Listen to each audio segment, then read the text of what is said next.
I am Madeline Avila, and I'm a senior this year. So the topic of our research was how students felt supported during distance learning, and we felt like it was an important question to ask because it affects us directly and our peers. We interviewed 40 students. We chose to interview them because it gave them more of a safe place to give their answers. We asked questions about their motivation, their mental health, how they felt supported, if they felt like they were getting help throughout the school year. So our topic was how did students feel supported exactly throughout the COVID and this entire journey that we all had to experience and go through. And we all decided as a group it was an important topic because we all went through it. We're part of the student. We're students, so we struggled with it too. So we made sure they had full consent. They filled out a form before the interview, and they basically read the stuff and filled out their name and all the information that we needed. We also made sure to not include their name in any of the recordings, and we basically told them beforehand that if they didn't feel comfortable answering a question, they didn't have to. My name is Abike, and I'm in 11th grade. Our topic was based on how students felt supported throughout the COVID situation, and we think it's important because we want to know how the students feel. So we used the interview method because we thought that was a better way of getting our information, and we also interviewed 40 students. Asked questions such as how their motivational level either increased or dropped. What else? We also asked questions such as if they had Wi-Fi at home. My name is Naima Hussein and I'm in 9th grade. Our topic was how students felt supported during distance learning. I felt it was important because many people do need to know how students felt and be in students' shoes, and we are students, so we want to put the information out there. We collected information by finding students who were comfortable to share the experience how distance learning went in the beginning of the school year and after. We asked questions on how they started their schedule in the morning, how did they have Wi-Fi, did their grades drop or did it stay the same, and did they feel the teachers could help them. My name is Diamond and I'm a 10th grader. The topic was how students feel supported about distance learning because the school wants to know how they feel and how hard it was for them to be in the distance learning. Hello, my name is Gudan Ahmed and I am a senior this year. Our topic was how COVID affected students in their learning when it came to distance learning as well as hybrid or in-person. I think that it was important because it was an experience that we all experienced, and I feel like it was important for us to document it so we can make changes within our school so students have the ability to get help when they actually need it. We collect our information by interviewing 40 students.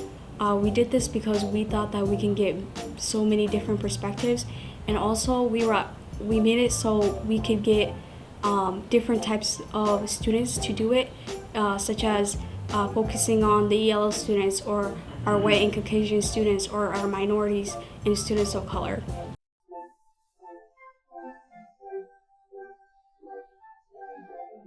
This year's Youth Participatory Action Research Group is truly just a group of students who are working to make the community more educated on students' perspectives.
So our findings were mainly just to shed light on the community and really let parents and the school really understand how students felt throughout COVID and about motivation level and how it was actually a lot more difficult than people thought.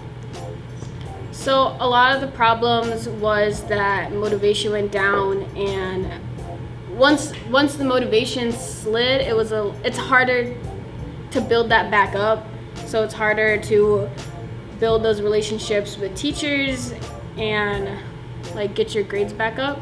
So problems that were identified was really just motivation sliding because school felt like it was optional to a lot of students when it was distance. Some solutions we talked about was a lot of kids don't understand systems in place that are here to help us, like the Rise Room, and there's academic specialists in the media center, getting any kind of contact with their teachers. And that is also a common problem we found, was that students felt like it was really hard to reach out to their teachers.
The first question we asked them was to describe themselves, and all of the students had really good things to say. They said that they were outgoing and caring and hardworking, and I think that says a lot about the student body as a whole, and I really hope that the whole student body continues to think that about themselves, because when you have that positive mindset, the possibilities are really endless. The biggest takeaway from our research is just taking time to understand how students really feel right now, and taking them into consideration in that, because a lot of people don't understand that it isn't the same, and a lot of students did feel overwhelmed. So I think that is the biggest takeaway, is just to take time to understand. As a group did this research because it gave the students we interviewed a safe place to really talk about how they felt and give us honest answers. I think that if it were to have been an adult, we wouldn't have gotten the answers we did, because it's an easier connection that was made between a student to student versus a student to adult, because a lot of times students are just going to say what they think needs to be said to an adult, whereas to us, they'll tell us how they truly feel.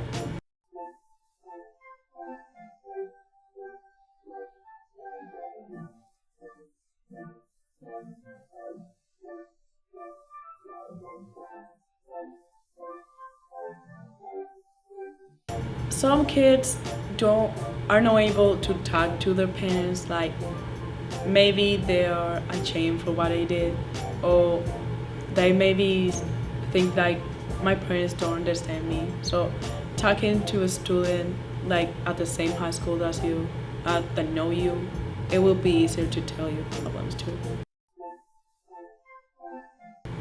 We all did a lot well. We really all came together and focused on our strengths, our individual strengths, in order to get this project done. In the beginning, we kind of did some asset mapping about things that each student individually brought to the group, and I think that we really focused on those strengths and just kept each other encouraged and going, and made it a really easygoing time for everyone. So I definitely got to see things from a different lens. We had some Somali students and Latino students, and we all kind of shared our stories. And while we were doing the research, we also saw the stories from different students coming from different grades, different ethnicities too. So I definitely did learn a lot from being in this group and, just seeing things in a different light. Well, I think it's very important because, if you think about it, we are the future.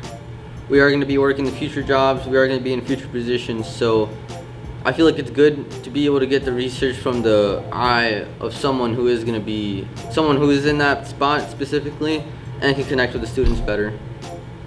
Well, I think one thing we did very well was at the beginning we were able to connect, and just having that part of being connected, and it really helped us flow with the stuff we were talking about, things we were discussing, and it really made working together easy. I learned a lot. I learned how to collaborate with others and work together so we can get an outcome, and how to listen to one another, because we had so many good ideas, and it was so hard to wait for the next person to finish and say something. But I learned a lot of skills that regards to communication.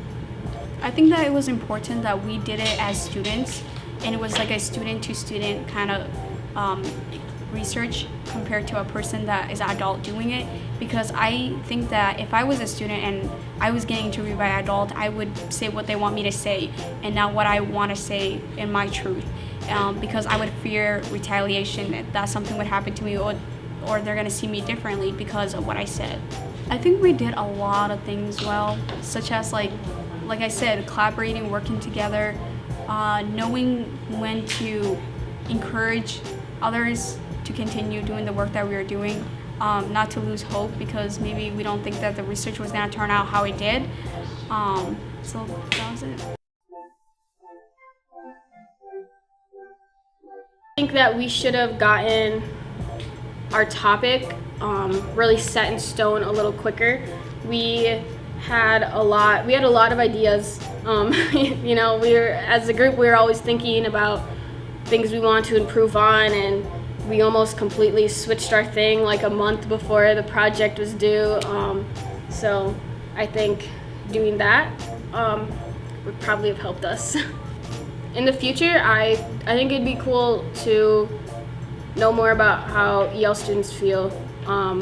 We made a big deal about making sure that the EL students were included, so we did interviews in Somali and Spanish, but we almost switched our topic to be about EL kids and the system. So I think next time it'd be, if we could do anything else, it would be to probably go in further on their feelings and the EL system. I think next time I would probably pick a topic and stick to it. We jumped a lot from different topics to different topics, and it was kind of at the point where we just got all confused. Yeah. I definitely like to thank everyone in the group. Everyone's working hard, everyone's sharing their ideas, and all of us did a great job working together, and it was a great time. We all connected, and we got to know each other better. Also, share our cultures and our ideas. And I'd like to thank Brian too, and Anita. Brian was definitely, I think he has to be one of the staff that I've been able to connect with the most. Yes, I would like to thank Carlton. Anita and Emily did a great job helping us put together all this research, as well as Brian. I learned so many lessons from him, such as speaking my truth, and he was there not only for the research part, but he was there as a person and as a mentor. So I want to thank him for allowing us to have this opportunity and do a research like this. I'm so thankful I was a part of it.